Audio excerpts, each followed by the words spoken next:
Hello viewers, in this video tutorial I will change the style of the layer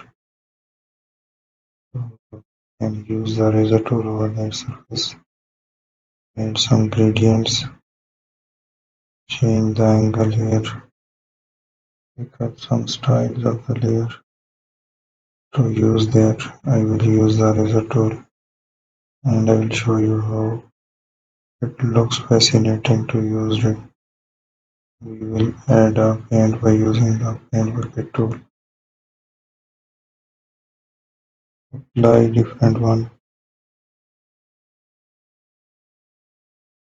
Then there is the next one. So let's made it using that eraser tool.